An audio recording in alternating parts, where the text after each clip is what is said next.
Hujan turun pelan-pelan, mengubah tanah menjadi lumpur dan udara menjadi lebih berat.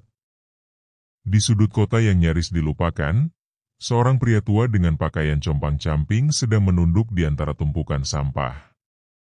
Namanya Kasan. Usianya lebih dari 60 tahun, punggungnya bungkuk dan langkahnya lambat, tapi matanya masih tajam membedakan mana botol plastik yang bisa dijual dan mana yang cuma jadi beban. Dengan gerobak reot yang rodanya nyaris copot, Kasan menelusuri gang-gang sempit belakang pasar. Bau busuk menyengat tak lagi asing baginya. Baginya, semua yang dibuang manusia punya kemungkinan jadi harta. Ini masih bisa, gumamnya pelan, memungut kipas angin rusak, lalu meletakkannya di gerobaknya. Angin sore membawa bau menyengat dari selokan yang mampet. Tapi ada bau lain, bau amis seperti daging busuk yang membuatnya menoleh ke satu sudut gelap di dekat bangunan tua yang sudah lama kosong. Instingnya menyuruh menjauh. Tapi nalurinya sebagai pemulung, naluri untuk menemukan sesuatu yang ditinggalkan, lebih kuat. Ia mendekat. Bangunan itu dulunya gudang penyimpanan barang bekas, tapi sudah bertahun-tahun tak dipakai. Pintu besi berkarat itu setengah terbuka. Dari dalam, samar terdengar suara, bukan suara tikus atau kucing. Seperti isakan, suara tangis pelan. Kasan terdiam. Siapa di sana? Tanyanya. Tak ada jawaban. Ia mendorong pintu lebih lebar. Suara berderit nyaring membuat bulu kuduknya berdiri. Di dalam, remang cahaya matahari masuk dari jendela pecah. Tumpukan kardus dan kain bekas berserakan di lantai. Dan di pojok ruangan, tubuh mungil menggigil dengan wajah kotor dan penuh luka duduk memeluk lutut. Seorang anak laki-laki, mungkin berumur 5 atau 6 tahun. Ya Allah, desis Kasan, perlahan mendekat. Anak itu menoleh. Matanya lebam, tubuhnya penuh goresan. Tapi yang paling membuat Kasan terdiam adalah tali merah yang masih terikat di pergelangan tangannya. Tali itu terbuat dari benang wol, ada simpul yang terikat seperti ritual atau simbol aneh. Aku lapar, bisik anak itu lemah. Tanpa banyak berpikir, Kasan membungkus tubuh anak itu dengan jaket lusuh miliknya. Ia menggendongnya keluar meski punggung tuanya menjerit kesakitan. Ayo, nak. Bapak bawa kamu pulang. Gubuk Kasan terletak di belakang pasar, di atas tanah kosong yang tak pernah diklaim siapapun. Atapnya dari seng karatan, dindingnya dari tripleks bekas. Tapi malam itu, tempat kumuh itu menjadi pelindung bagi seorang anak kecil yang entah berasal dari mana.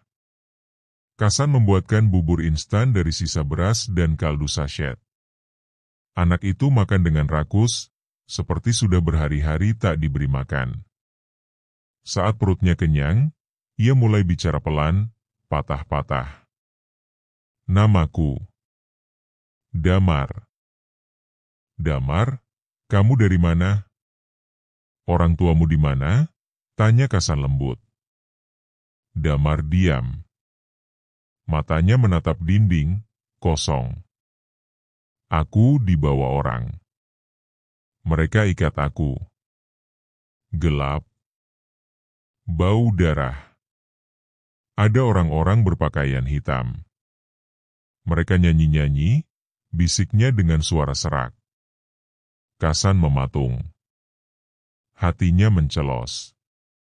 Bukan hanya karena cerita Damar, tapi karena ia pernah mendengar hal serupa puluhan tahun lalu, saat masih muda dan menjadi kuli bangunan di daerah pesisir. Seorang temannya pernah menghilang setelah mengaku melihat anak kecil yang akan dikorbankan dalam ritual pesugihan. Anak ini kabur dari tempat begituan, pikir Kasan.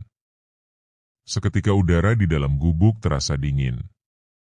Bukan karena hujan, tapi karena rasa takut yang mulai merambat dari kaki ke ubun-ubun. Malam itu Kasan tak bisa tidur. Damar tidur meringkuk di pojok, mulutnya mengigau. Jangan ikat aku gak mau masuk lubang. Kasan duduk di kursi rotan tua, menatap anak itu. Pikirannya berkecamuk. Apa yang sebenarnya terjadi? Siapa yang tega menyiksa anak ini? Dan kenapa ia justru menemukannya hari ini? Tak lama kemudian, dari luar gubuk terdengar suara langkah kaki. Lambat. Berat. Menjejak di tanah becek seperti orang membawa sesuatu. Kasan menahan napas. Ia mengambil linggis dari bawah kasurnya, perlahan membuka pintu. Tak ada siapapun. Tapi ada jejak kaki besar di tanah. Jejak yang terlalu panjang untuk ukuran manusia biasa. Arah jejak itu menuju ke arah tempat ia menemukan Damar tadi siang. Kasan menutup pintu dan mengunci kayu penahannya. Ia menatap ke langit-langit dan berbisik dalam hati. Ya Allah, kalau ini cobaan, beri aku kekuatan. Tapi kalau ini godaan dari setan, jangan biarkan anak itu dibawa kembali ke neraka. Esok paginya, saat pasar mulai ramai dan suara pedagang mulai memenuhi udara, Kasan membawa Damar ke salah satu klinik kecil untuk memeriksa lukanya.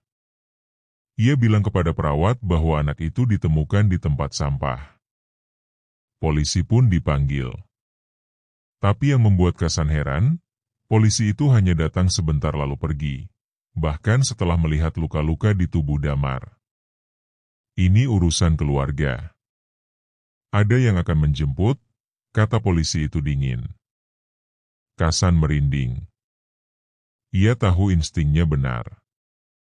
Ada yang tidak beres. Dan malam itu, ketika ia kembali ke gudang tempat pertama menemukan Damar, ia menemukan bekas lingkaran darah yang sudah kering, serta potongan kain merah berbentuk segitiga dengan tulisan aksara kuno. Kasan berdiri diam, matanya berkaca-kaca. Astagfirullah, ini bukan sekadar ritual.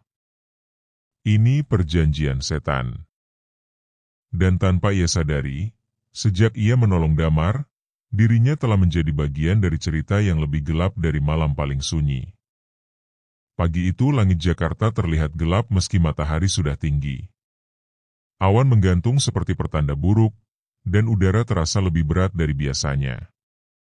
Di tengah kesibukan kota yang tak pernah tidur, Kasan mendorong gerobaknya tanpa semangat. Biasanya, ia semangat berburu rongsokan sejak subuh, tapi kali ini langkahnya lambat dan pikirannya penuh kecemasan. Damar, anak kecil yang ia selamatkan kemarin, masih tertidur pulas di dalam gubuk. Bekas luka di tubuhnya masih jelas terlihat. Tapi yang lebih mengkhawatirkan, semalam anak itu mengigau sambil berteriak keras, matanya terbuka namun kosong. Tangannya menggapai-gapai ke udara, seperti memohon agar tak diseret kembali. Aku nggak mau, tolong, aku nggak mau jadi daging buat dia, jangan masukin aku ke tanah merah. Itu kalimat yang terus terulang. Kasan memutar ulang kata-kata itu di benaknya. Daging untuk siapa? Tanah merah? Ada yang janggal. Sesuatu yang mengerikan tengah bekerja di balik layar kehidupan kota ini. Sesuatu yang menjadikan anak-anak seperti Damar sebagai tumbal, dan mungkin, ini bukan kali pertama. Sementara itu, di tempat lain, di sebuah rumah megah di kawasan elit dengan pagar tinggi dan pohon-pohon palem berbaris rapi, Darsa sedang duduk di depan altar kecil di ruang bawah tanah rumahnya. Darsa adalah pria berumur 40-an, rapi, berkacamata, dan dikenal masyarakat sebagai filantropis yang dermawan. Ia membiayai panti asuhan, membangun masjid, menyumbang ke yayasan-yayasan sosial. Tapi semua itu hanyalah topeng. Di bawah rumah megahnya, tersimpan sebuah rahasia kelam, tempat ia melakukan pemujaan kepada Ratu Gula, sosok jin pemakan tumbal yang memberinya kekayaan luar biasa. Di hadapannya, terdapat mangkuk besar dari batu, berisi darah ayam dan potongan daging mentah. Aroma amis memenuhi ruangan. Tapi ritualnya kali ini terganggu. Tumbal manusia yang seharusnya ia serahkan hilang. Damar seharusnya telah dikorbankan tadi malam di lokasi pemujaan, di dalam gudang tua yang menjadi tempat persembunyian ritual pesugihannya. Tapi anak itu hilang begitu saja. Darsa tahu ini bukan sekadar kesalahan. Ada yang menggagalkan. Siapapun kau, gumamnya dingin sambil menancapkan pisau ke daging mentah, kau telah menghentikan siklus yang tidak bisa dihentikan. Ratu akan menagih. Dan seperti menjawab panggilan itu, dari dinding ruangan terdengar suara garukan, pelan, lalu makin keras, seperti kuku panjang mencakar dari balik batu. Lalu, terdengar bisikan. Tumbal gagal, daging pengganti, harus disiapkan. Sore harinya, Kasan memutuskan untuk menemui seseorang dari masa lalunya, Ustaz Harun, mantan dukun yang telah tobat dan sekarang tinggal di pinggiran kota sebagai pengajar ngaji. Butuh waktu hampir 2 jam naik angkot dan berjalan kaki ke kampung tempat Harun tinggal. Saat bertemu, Harun sempat terkejut. Kasan? Astagfirullah, sudah berapa tahun kita tak bertemu? Lebih dari 30. Waktu itu aku masih jadi tukang angkut di pelabuhan. Harun mempersilakan Kasan duduk di teras.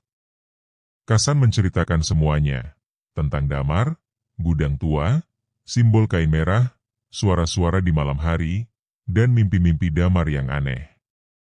Mata Harun berubah serius. Ia masuk ke dalam rumah, lalu keluar membawa kitab tua berbahasa Jawa kuno, terbuka pada halaman bertuliskan Perjanjian Ratu Gula. Ini bukan sekadar pesugihan biasa, San, katanya perlahan. Ratu Gula adalah makhluk jin perempuan yang menuntut daging manusia sebagai bayaran kekayaan. Biasanya anak-anak. Dan tumbal harus diserahkan dalam keadaan masih hidup, di tempat bernama Tanah Merah.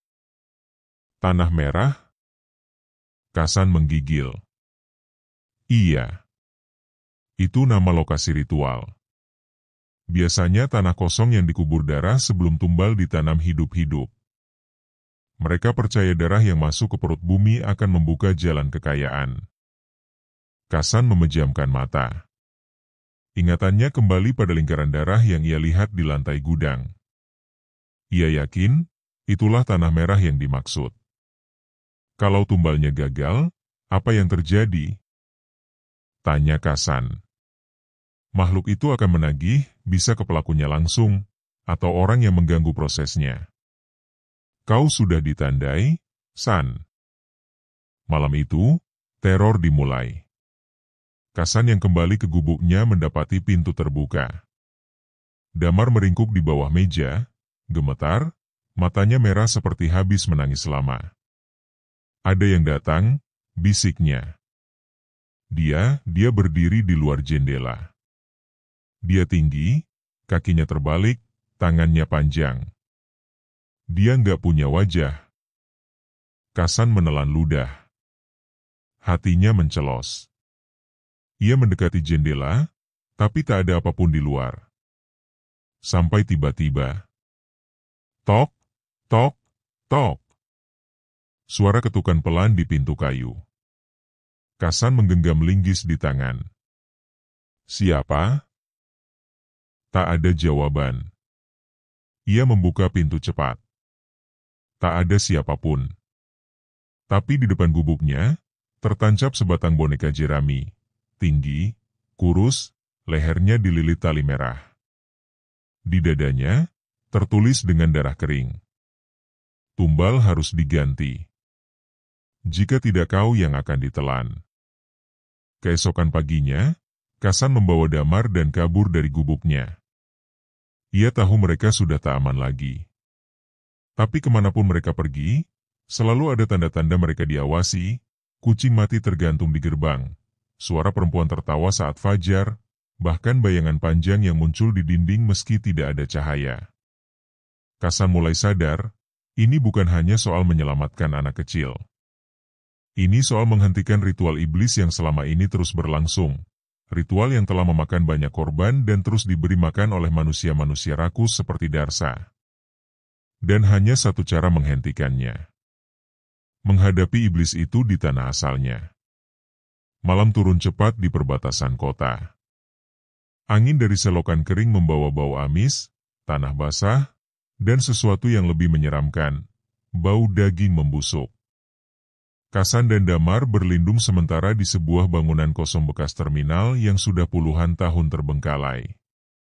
Dindingnya dipenuhi coretan, jendelanya pecah, dan di pojok ruangan, seekor tikus mati mengering seperti habis disedot cairannya. Namun tempat itu lebih aman dibanding gubuk mereka. Kasan tak bisa tidur. Di sampingnya, Damar masih menggigil dalam tidur, berkeringat dingin. Sesekali anak itu mengigau. Jangan seret aku ke tanah merah, tolong aku. Tiba-tiba, dari lantai bangunan itu, terdengar suara lirih, seperti bisikan, tapi berat dan bergema. Aku lapar daging darah. Kasan berdiri mendadak, menggenggam linggis besarnya. Ia menatap lantai. Debu-debu berputar pelan. Lalu, TOG. Suara seperti ketukan keras dari bawah lantai. TOG. TOG. Kali ini diikuti dengan teriakan histeris, seperti suara anak-anak, meminta tolong dari dalam tanah. Suara itu menggerung, menangis, menyatu seperti paduan suara para korban yang dikubur hidup-hidup. Bebaskan kami, tolong bebaskan kami. Kasan tak kuat lagi. Ia menarik Damar dan lari keluar dari bangunan itu tanpa menoleh. Dadanya sesak, pikirannya kacau. Tapi satu hal jadi jelas malam itu, roh para tumbal belum tenang, dan tanah merah itu masih terbuka. Pagi harinya, Kasan kembali ke rumah Ustaz Harun. Kali ini, dia membawa serta Damar. Harun mengusap kepala bocah itu dengan sedih, lalu memandang Kasan. Kau tahu apa yang kau harus lakukan, bukan? Kasan mengangguk. Kita harus cari tempat tanah merah itu. Harun membuka peta tua, digambar dengan tangan dan tinta hitam. Ia menunjuk sebuah wilayah di pinggiran Jakarta, di dekat proyek tol yang terbengkalai. Dulu, tempat itu sering disebut warga sekitar sebagai petak mati. Banyak buruh hilang saat menggali. Tanahnya merah pekat, lebih seperti lumpur darah. Tapi proyek dihentikan diam-diam. Warga tak ada yang berani cerita. Dan kau pikir itu tempatnya? Lebih dari sekadar tempat. Di sanalah gerbang dibuka. Tempat ritual pesugihan besar dan mungkin pusat dari semua pengorbanan itu. Kasan menatap Harun. Kalau kita tutup gerbang itu, apakah semua berhenti? Harun tak menjawab langsung. Ia mengambil sebuah botol kecil berisi minyak hitam dan sehelai kain putih bertuliskan ayat-ayat Arab kuno. Bakar tanahnya. Tutup lubang persembahan dengan darah pemberani, bukan darah tumbal. Dan letakkan kain ini di tengah lingkaran. Tapi, kau harus cepat. Sebelum bulan mati malam nanti, jika tidak, korbannya akan lebih banyak. Sore menjelang malam. Langit Jakarta berubah merah darah. Di kejauhan, awan seperti berputar ke satu titik. Udara terasa panas meski matahari sudah turun. Kasan, bersama Harun dan Damar, menyusuri jalan setapak menuju petak mati. Tempat itu sunyi, sepi mencekam. Tanahnya memang merah. Tidak seperti tanah biasa, warna merahnya seperti bekas luka yang terus menganga. Di tengahnya, ada lingkaran batu hitam, dengan bekas darah mengering, dan tulang-tulang kecil mencuat dari sela tanah. Damar langsung memeluk kaki Kasan. Ini tempatnya, Pak, ini tempat aku dikurung dulu. Sebelum sempat melangkah lebih jauh, suara berat dan mengerikan menggema dari tanah. Kalian tak berhak di sini. Lalu tanah bergetar. Dari tengah lingkaran batu, muncul sosok tinggi, mengenakan jubah putih compang-camping. Rambutnya menjuntai hingga tanah, matanya tak ada, hanya rongga hitam. Dari mulutnya menjulur lidah panjang merah, menjilat-jilat udara seperti ular lapar. Ratu Gula. Anak itu milikku, teriaknya sambil menunjuk Damar. Kasan berdiri di depan Damar, mengangkat linggis. Kau takkan dapat dia. Sang ratu tertawa. Tawa perempuan, tapi serak dan dalam, seperti dua suara bersamaan, manusia dan iblis. Kalau begitu, kau yang jadi gantinya. Tanah di sekitar mereka meledak, muncul tangan-tangan dari dalam tanah. Tulang-tulang mencuat, mencakar udara. Mayat-mayat dengan mata kosong keluar dari bawah, tubuh mereka rusak, sebagian tak utuh. Korban-korban sebelumnya. Tumbal-tumbal yang tak pernah dikubur dengan doa. Harum mulai membaca doa keras-keras, memercikan minyak ke tanah. Kasan mengayunkan linggis ke arah tangan-tangan itu, menghantam kepala mayat yang merangkak. Letakkan kain itu di tengah lingkaran, teriak Harun. Kasan berlari. Tapi ratu menghalangi, tubuhnya membesar jadi 5 meter, dengan tangan melilit seperti akar pohon berduri. Kasan melompat ke samping, nyaris terseret ke dalam lubang tanah yang terbuka. Kau pikir bisa hentikan aku, pemulung kotor? Kasan berbalik. Matanya merah oleh amarah dan keteguhan. Kau salah satu dari kami yang terbuang. Tapi aku manusia. Dengan kekuatan penuh, Kasan melempar kain putih ke tengah lingkaran dan memercikan seluruh minyak ke tanah. Harun membacakan ayat terakhir. Tanah terbakar. Api hitam muncul, bukan api biasa. Bau belerang dan darah menyatu. Ratu Gula menjerit, tubuhnya meleleh perlahan seperti lilin terbakar. Tidak Aak. Belum cukup tumbalnya A. Damar menangis keras. Semua makhluk dari tanah mengerang, lalu satu persatu tubuh mereka terhisap kembali ke bawah tanah, seperti pusaran lumpur menghisap bangkai. Dalam satu dentuman keras, tanah merah itu menutup sendiri. Api padam. Sunyi. Damar terbaring di pelukan Kasan, lelah, tapi selamat. Harun terduduk, napas tersengal. Kasan menatap tanah itu yang kini menghitam. Bau amis telah hilang. Pesugihan itu berhasil dihentikan. Untuk sementara. 3 hari berlalu sejak tanah merah itu terbakar dan gerbang pesugihan ditutup. Jakarta tetap berjalan seperti biasa, bising, macet, dan penuh kesibukan. Tak ada yang tahu bahwa di balik bangunan tol mangkrak dan jalan berlubang, telah terjadi pertempuran antara manusia dan kekuatan kegelapan. Namun bagi Kasan, Damar, dan Ustaz Harun, semuanya belum benar-benar berakhir. Damar mulai bisa tersenyum meski masih sering terbangun dari mimpi buruk. Ia tinggal di musola kecil bersama Harun. Sementara Kasan kembali memulung, seperti biasa, seolah tak pernah terjadi apa-apa. Sore itu, Kasan sedang duduk di tepi sungai kotor, membuka bungkus nasi sisa yang ia temukan dari tempat sampah warung. Angin sore menerpa wajahnya.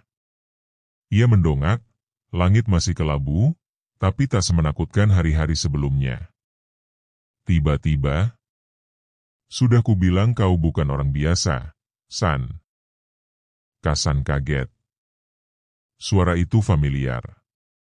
Ia menoleh, dan di balik tiang jembatan, muncul sesosok pria berpakaian jas, necis, wangi, dengan senyum licik dan mata yang tak punya bayangan. Gus Hermawan. Kasan bangkit. Kau masih hidup? Hermawan tertawa. Kau pikir aku manusia biasa?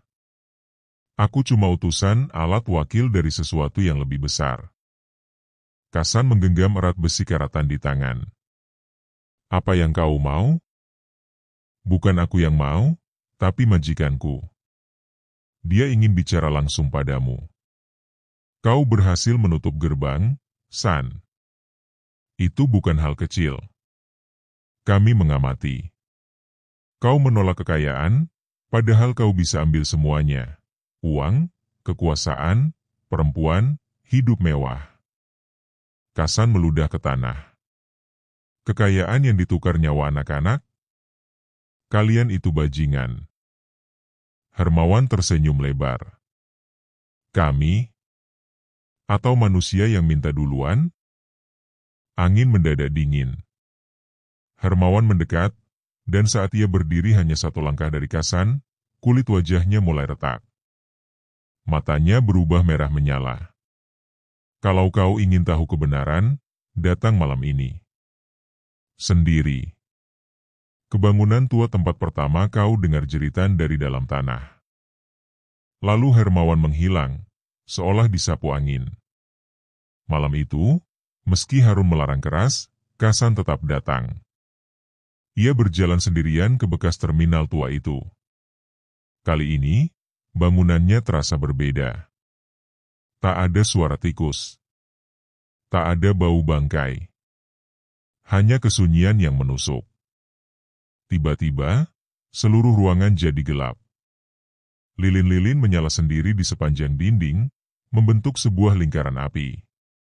Di tengah lingkaran, sosok berjubah duduk di atas kursi kayu hitam. Wajahnya diselimuti kain tipis. Namun dari balik kain itu, Kasan bisa melihat mata berkilat seperti bara api. Selamat datang, pemulung pemberani, ucapnya dengan suara yang sangat dalam, seperti berasal dari rongga dada dan tenggorokan makhluk yang sudah tak punya daging. Kasan tak menjawab. Sosok itu berdiri. Kau ingin tahu kenapa anak-anak jadi tumbal?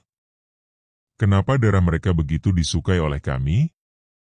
Kasan mengangguk pelan. Aku ingin tahu siapa yang pertama kali membuat perjanjian itu. Sosok itu tertawa, keras, panjang, dan menggema. Orang-orang kalian. Pejabat, pengusaha, bahkan tokoh agama. Mereka datang dengan permintaan macam-macam, kekuasaan, jabatan, popularitas. Dan saat kami minta bayarannya, mereka panik. Maka kami tawarkan yang paling gampang, anak-anak. Ia berjalan pelan mengelilingi Kasan.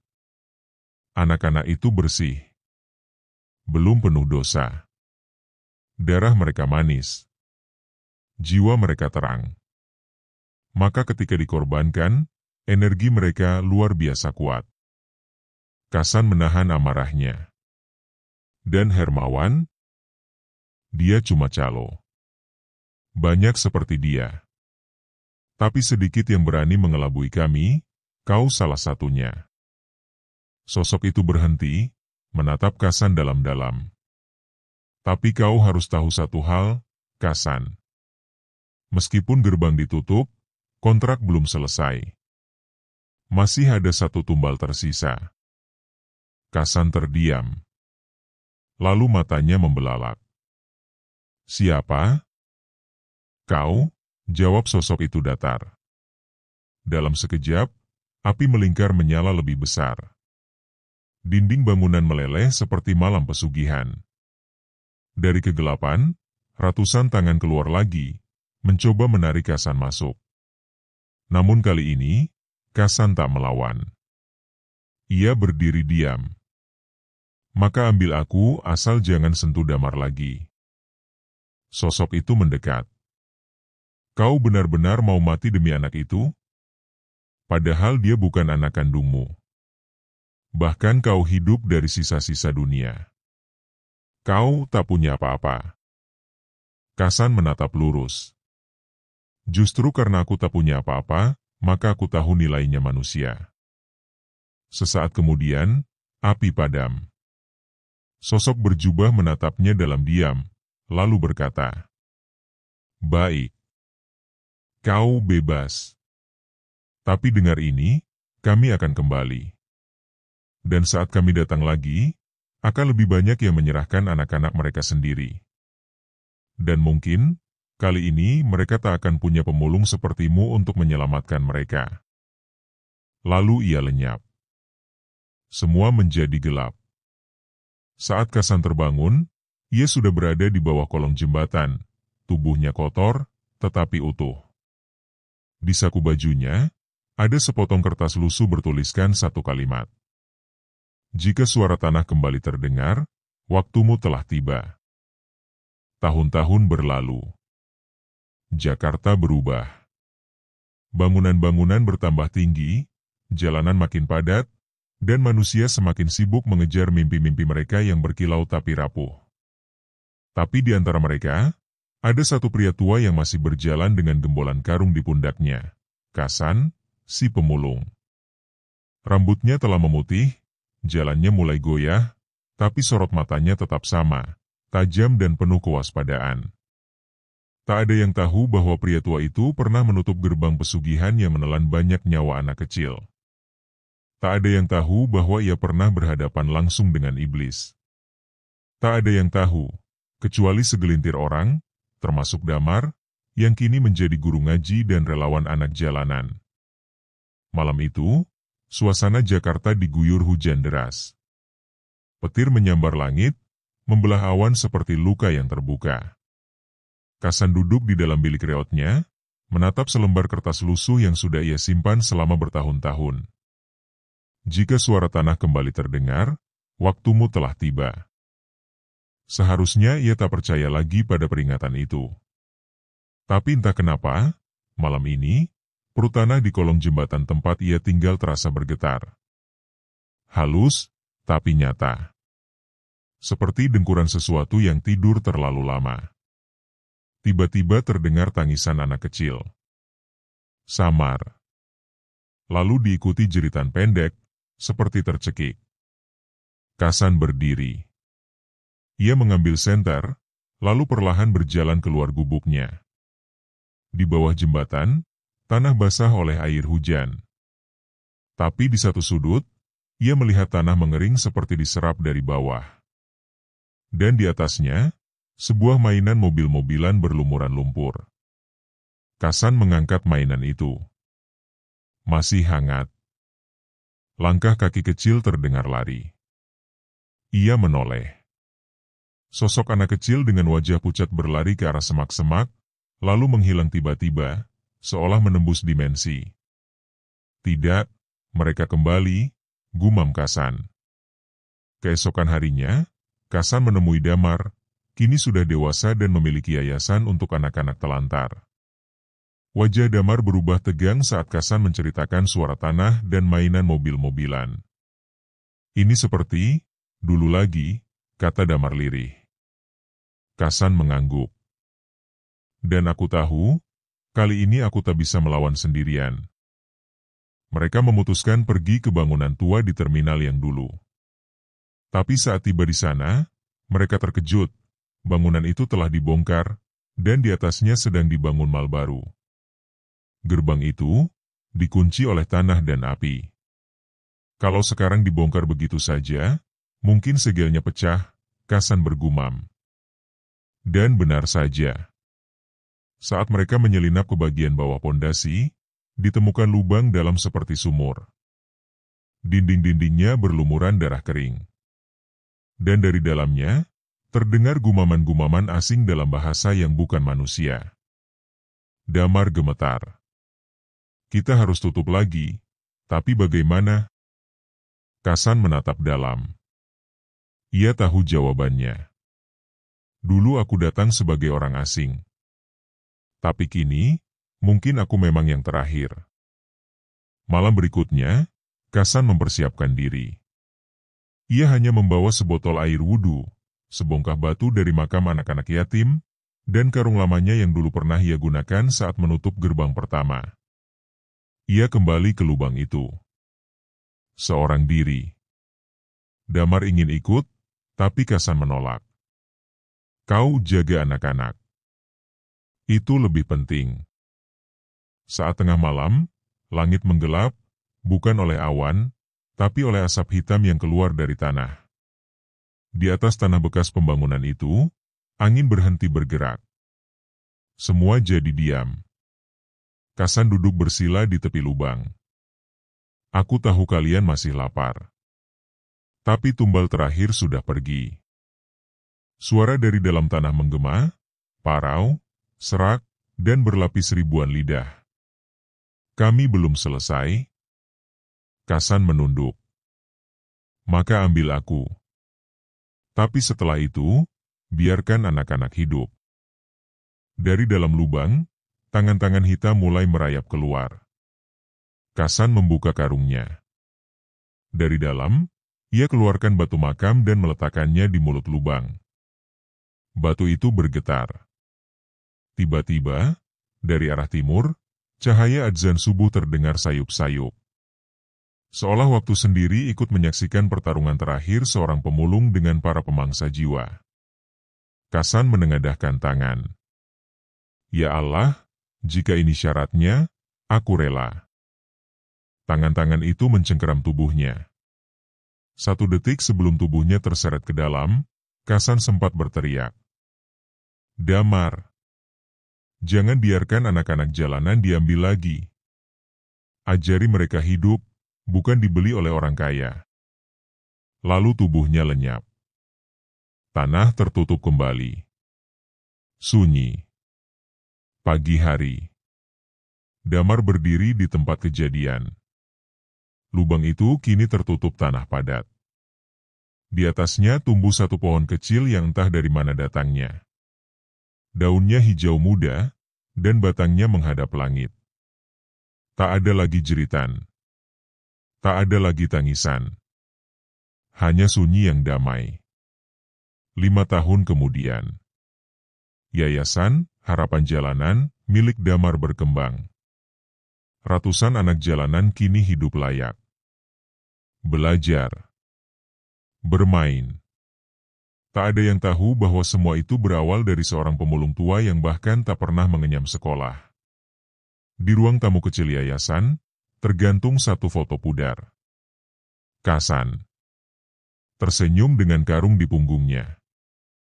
Di bawahnya, tertulis. Orang yang paling miskin bukan yang tak punya harta, tapi yang membiarkan anak-anak tak punya masa depan. Tamat.